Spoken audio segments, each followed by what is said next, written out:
About 4 months ago, I embarked on my journey with the ROG Ally, while my OG Steam Deck watched vicariously from the outside, much like my PS4 Pro when my PS5 finally arrived amid shortages. This dynamic was only exacerbated by the introduction of the Lenovo Legion Go, leveraging the very same Z1 Extreme chipset as with the Ally, but with a ridiculously larger display, higher pixel density, and detachable controllers. With the Ally and Legion Go widely accessible and backed by tech giants with solidified track records, these two Windows 11 based handhelds were moving into prime position to be my unquestionable go-to moving into 2024. Sure, I'd pick up the OG here and there for some hassle-free emulation for Wii games, for example, but the plan was to primarily look forward to a Steam Deck 2 release, whenever that may be. But apparently, Valve simply couldn't resist shaking up the handheld space again much sooner than expected, complicating matters here and now with the introduction of the Steam Deck OLED. And while it's clear as day that the upgraded panel is the key highlight for this revised model, we're going to get into some areas of improvement and a few less commercialized perks for the Deck OLED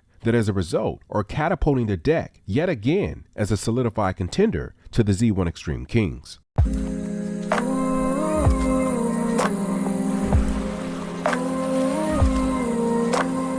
Now my LCD 512GB model comes in at 680 grams precisely, while the OLED limited edition comes in at 635, so about a 45 grams difference. On the surface, that doesn't sound all that significant, but if you look at it from this perspective, the Steam Deck OLED is now only 5 grams heavier than one of the lightest full-size PC handhelds on the market right now, which is the ROG Ally, coming in at 630 grams. Much beefier handles and a screen that's 0.4 inches larger than the one on the Ally, and yet the Deck is right there in spitting distance. That's huge, because it means that even with the kill switch grip, with the kickstand and thumb grips added on, the Deck OLED comes in at a whopping 60 grams lighter than the Lenovo Legion Go. In my previous ROG Ally review, before the Steam Deck OLED was even announced, I talked about weight and heat dissipation being a significant advantage for the Ally over the competition. However, with the 45 gram weight reduction for the OLED, married with the larger fan and the revised heat pipe construction, that considerable gap that the Ally once saw isn't quite as noticeable, because the Deck OLED is now considerably quieter during operation and it remains considerably cooler under a heavy load. The Deck OLED was also afforded a slight reduction in the CPU architecture from 7 to 6 nanometer, and it now boasts RAM equal to that of the Ally, 16 gigabytes at 6400 megatransfers. Additionally, the Deck's larger and improved HDR supported display has a peak brightness of 1000 nits and an improved refresh rate up from 60 to 90 Hz, as well as Wi-Fi 6E and Bluetooth 5.3 versus 5.2 on the Ally and the Go. However, the OLED model unfortunately carries over that OG Zen 2 RDNA 2 Vango chipset with a CPU of 4 cores and 8 threads, versus the Ally and the Go, which feature that Zen 4 RDNA architecture with double the CPU cores and threads in comparison. But there's a lot of give and take at play here in that regard, which we'll discuss in just a bit. Now, when Valve first announced the Steam Deck OLED, I knew that I'd be going with the limited edition model, primarily because I wanted it to be easily discernible from my LCD version in my videos. But I did end up having some anxiety over that whole etched glass versus glossy debate because we're dealing with an OLED display here. I'm not going to go too deep in the weeds on this subject, as some have already, but I'll start off by saying that whether you choose to go with the glossy 512GB version or the 1TB etched glass, they're both going to be a significant improvement over the LCD models. You can crank up saturation in the Steam UI, and you can even max things out with the Decky Vibrant plugin. But the OLED models will come out on top each and every time for sheer color accuracy and the highest contrast ratio possible. I don't have a glossy display deck in hand, as I went with etched glass for my LCD and OLED model, but I'll say that my BOE OLED display looks stunning right out of the box for the limited edition. But after extended use, I do feel that with an HD glass screen protector, it does make the colors pop a tad bit more in person. You can see here on both etched glass decks that the OLED model with the glossy screen protector has less of that filtered, filmy look at some angles, which I think translates to more pop and more wow factor. Though reflections, as you can see, become much more apparent with this combination. So you gotta figure out what's more important to you. Honestly, to eliminate the need for more unconventional setups like this, Valve really needs to consider offering both glass types for the upper range models. Because if you're paying top dollar, you really shouldn't have to settle for one or the other. The choice should be fully placed in the buyer's hand. This will help to alleviate buyer's remorse or the need to immediately upgrade the internal storage for a lot of buyers. But hopefully, this is something that Valve strongly considers for the Steam Deck 2. From an aesthetics point of view, I love how the limited edition double layered carry case came out. And I don't know if this was planned or a magnificent coincidence, but the Viture 1X carry case looks like it was made for the limited edition Steam Deck. I mean, seriously, it looks like it came in a bundle. But don't worry, these are compatible with the Steam Deck, the ROG Ally, and the Lenovo Legion Go. How it works is that Viture 1 glasses project a large 1080p 60Hz private screen right in front of your face. You simply attach the USB-C cable to the handheld and the MagSafe end of that cable directly to the glasses frame. And the picture transmission is instantaneous. There are other XR comparable glasses out there, such as Legion Go Glass, but Viture 1 probably has the most robust and fleshed out ecosystem on the market. They even offer a mobile dock, which allows you to connect a console like the Switch or PS5. The mobile dock even doubles as a power bank, or you can plug in a second pair of glasses and have a single viewing experience for 2 users. If you look closely, you'll notice that the glasses themselves even feature optical adjustment levers that can be fine-tuned for each eye independently, a feature that's not afforded with others in its class. You can even have your prescription tailored by an optometrist using the attached lens insert. They have built-in speakers, electrochromic film adjustment, and a 3D feature that allows you to suspend the screen in space when you turn your head from side to side. If you want to learn more about these XR gaming glasses, check the links down below.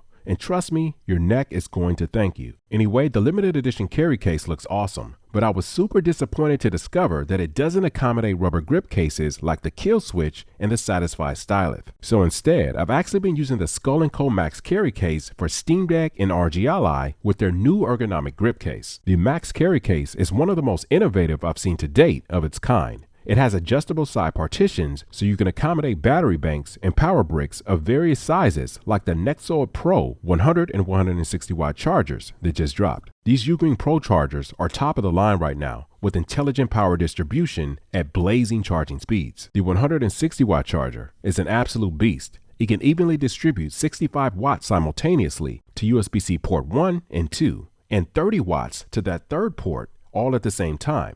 But if you need more space for a power bank, the 100 watt version is the way to go, as it can distribute up to 100 watts to a single port, or split 65 and 22.5, or distribute 60 and 30. If you're interested, make sure to check the links in the description. At any rate, the Deck OLED thumbsticks are a significant improvement over the LCD models. They're a bit larger and more concave, which means that a lot of thumb grips designed for the LCD model aren't going to fit as well on the OLED, such as D-Brand's thumbsticks, but they work amazing for the smaller Legion Go analog sticks. The Deck OLED speakers also sound a little cleaner in the mids and highs, and the ergonomics crown still belongs to the Deck LCD and the Deck OLED. They just melt in your hand, and for me, symmetrical analog sticks, as with PlayStation, will simply always reign supreme. So I decided to pull the OG Steam Deck into the performance analysis section alongside the OLED revision, the ROG Ally Z1 Extreme, and the Lenovo Legion Go. I've run a lot of benchmarks and I've been playing a lot of games across a variety of genres. But to condense things down a bit, I went with a handful of titles that produced the most interesting results. The name of the game here is to observe sheer raw performance. So I dropped resolution across the board to 720p and 800p where applicable. I set graphics presets for all handhelds to low and activated FSR geared towards performance. All handhelds are running the latest commercially released drivers and updates, so there are no mods or beta software at play. Kicking things off with Cyberpunk 2077, I would not have guessed that the Steam Deck LCD model would have come out on top at the 10-watt TDP level at an average FPS of 47. But that was indeed the case each and every time I put this benchmark through the paces. The Deck OLED was about 7 frames behind the LCD. But all the same, the Decks completely squashed the Ally and the Go at the 10-watt mark for this title. At 15 watts, however, the Deck OLED shot up to the top with an average FPS of 62.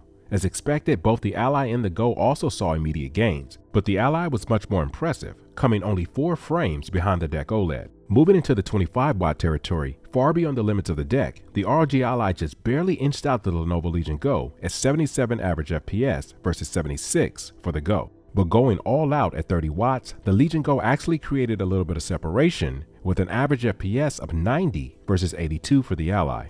Switching over to Horizon Zero Dawn, it was the same story for the LCD and OLED Steam Deck. The LCD model was about 10 FPS higher than the OLED, but at the 15 watt mark, I only saw a 1 frame increase for the LCD model, whereas the OLED soared to a very impressive average FPS of 73, which was dead even with what I observed for the Lenovo Legion Go at the 15 watt mark. But it was the ROG Ally that took the crown with an average FPS of 82 frames at this 15-watt mark. From then on, at 25 watts, the Ally tied the Go at 98 FPS. But it was the Legion Go again that came out on top as the victor for the 30-watt mark, with a 106 FPS average versus 102 for the Ally. Taking a look at Shadow of the Tomb Raider, the DEC LCD wins yet again at the 10-watt TDP. But at 15 watts, the DEC OLED takes the crown at 60 FPS, with the ROG Ally nipping at its heels with an average FPS of 56, leaving the Legion Go behind at 46. The Ally then proceeds to beat out the Go at 25 watts, 72 versus 69 FPS, and then we end up with a draw this time at the 30-watt mark, 75 FPS for both the Lenovo Legion Go and the ROG Ally. Key takeaways: the DEC OLED is absolutely amazing at the 10-watt level, but perhaps it could use a tad bit more optimization to better align with the OG LCD model. At 15 watts, the Steam Deck OLED truly shines. However, it ended up being a lot closer to the ROG Ally than I anticipated. Though, as we'll take a look at in a sec, you're going to get a lot more playtime at that TDP level on the deck, considering the larger battery, the more efficient OLED panel, and the internal hardware optimizations such as the shrunken down SoC. But it does make me wonder how things might have shook out if the ROG Ally had a 50 watt-hour battery versus 40. As far as Legion Go, performance under the 18-watt power level has been pretty underwhelming so far, but Lenovo has been putting a lot of work in on this unit, and we just received a massive update which allows you to switch Legion buttons with the view and menu buttons among other features such as dead zone adjustments. You could even close out games now using the overlay hotkey. It's just a bummer that we're still running on old graphics drivers. A lot of work to be done still on the Go, but I like where things are trending.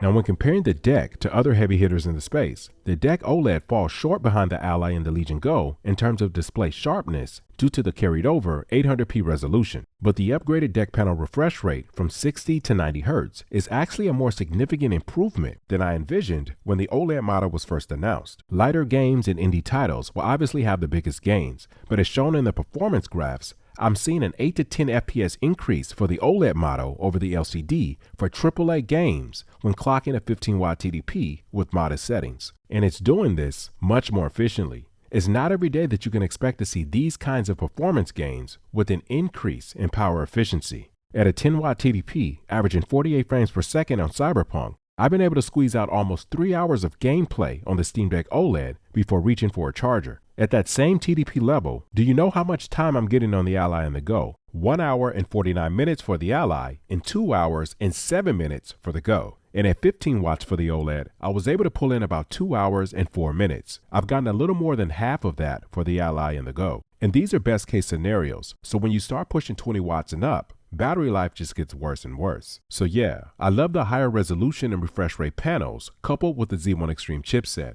But one thing the OLED revision has done is made it so much more obvious just how much you're giving up in order to take advantage of it. While the DEC's upgraded display panel has some major advantages in its own right, but the catch is they aren't nearly as taxing. Like Father Time, OLED is undefeated. A quality IPS panel comes close, as with the Legion Go, but the black levels and the contrast ratios just isn't quite the same. I honestly never thought that we'd see an OLED handheld PC of this size before we close out the year. I'm on record highlighting the rarity of Ioneal's Air line of OLED handhelds, because seeing them in person side by side with the competition just always left so much to be desired from an IPS panel. But the DEC's display, for me, beats out even Ioneal. Why? Because of the higher refresh rate and because of HDR. I'm pretty sure that the DEC is the first in the space to ever offer this, and I can vouch personally when I say HDR on a Steam Deck OLED is not a gimmick. The 1000 nits peak brightness makes this possible and very compelling, and it looks outright amazing for a handful of games so far. Ori Will and the Wisp, Days Gone, A Plague Tale Requiem, As Dusk Falls, to name a few. But here's another major advantage for the DEC OLED versus the ROG Ally and Lenovo Legion Go that doesn't get talked about enough.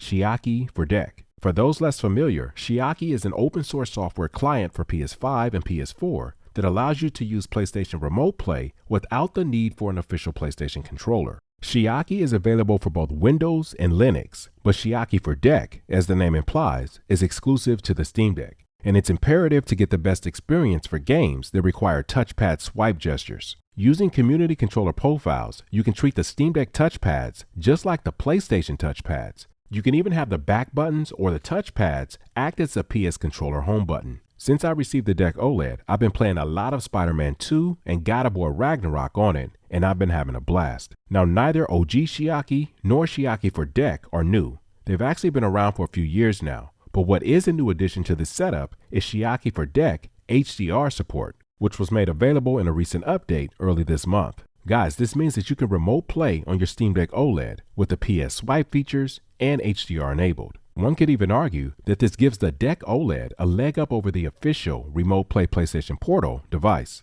because there is no HDR support currently and swipe gestures have to be activated on the screen itself. Yes, I do enjoy playing my PS5 games on the Ally and the Legion Go as well, but currently there isn't a clear path to get these swipe gesture controls to function properly. And of course, there is no HDR support whatsoever on those devices. Now, HDR on the deck is not perfect, and I've run into some cases when HDR can actually make the picture colors look more muted and washed out, in which case you're better off going with SDR. And there are some games that really should have HDR support on the deck, such as Dead Space 2023 and Shadow of the Tomb Raider, but for whatever reason, HDR isn't triggered when the game is launched, and you can't find it in the in-game settings. But I'm hopeful that HDR on deck will only continue to get better as time goes on. I'm a huge proponent of HDR, so I see HDR coupled with Shiaki for deck as a major strength for the deck OLED over the Ally and the Lenovo Legion Go.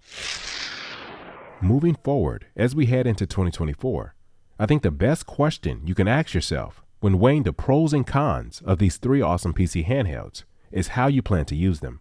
If you have a long commute to work or to school each day, it's easy to recommend the deck OLED above all else.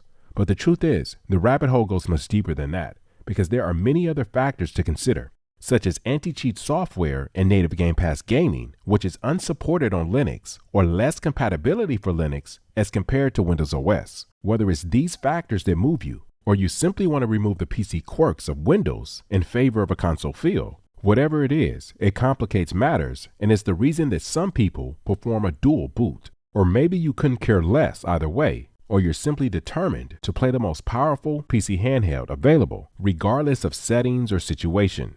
I can perfectly understand and appreciate that angle as well. You'll never hear me complain about having higher performance alternatives in spite of what the cost may be, because as a gamer, you want the smoothest, crispiest rendered frames possible. Problem is, when you're factoring in portability and practicality, truth is, sometimes concessions have to be made. And when it comes to making concessions for longevity of gameplay, the Steam Deck OLED is better equipped than others in its class in masking the less desirable effects of playing it safe. This was a benefit of the OG Steam Deck as well, for sure, but with the introduction of the deck OLED, concessions look and feel a heck of a lot better with an OLED HDR 7.4-inch display, quieter fans, better heat dissipation, a modest performance gain, and an overall lighter weight than its predecessor. Still, this begs the question, if you're plugged in most of the time, does the Steam Deck OLED lose much of its appeal, considering that it's still using that custom Zen 2 RDNA 2 architecture that's been carried over, and considering that Valve themselves have communicated that we may not see a Steam Deck 2 until late 2025 or later? I suppose this leaves some wiggle room for a Steam Deck Pro, but assuming that that's nothing but wishful thinking, can the Steam Deck OLED hold its own that long? Because the ROG Ally and Lenovo Legion Go are already running circles around it at higher TDPs. My thoughts as of today is that if we continue to see nothing but IPS display PC handhelds running on the native, unoptimized version of Windows between now and when the Steam Deck 2 drops, then yes. Because features like the wake function for Bluetooth controllers, sleep game suspension and resume, the deck community, and open source software like Shiaki for deck aren't going anywhere. And if Valve can continue to bring game developers on board early to better optimize for performance of an aging APU, whether that be through the use of FSR3 or more organic means, it may be just what the doctor ordered to reach the finish line.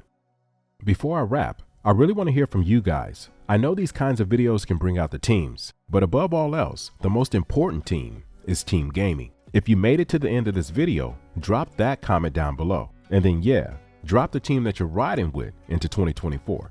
As far as handhelds go, let me know what you hope to see in 2024 as far as APU, OS, software, and hardware goes. Enjoy the holidays, and as always, thanks for watching and supporting the channel, and I will see you guys in the next one. you.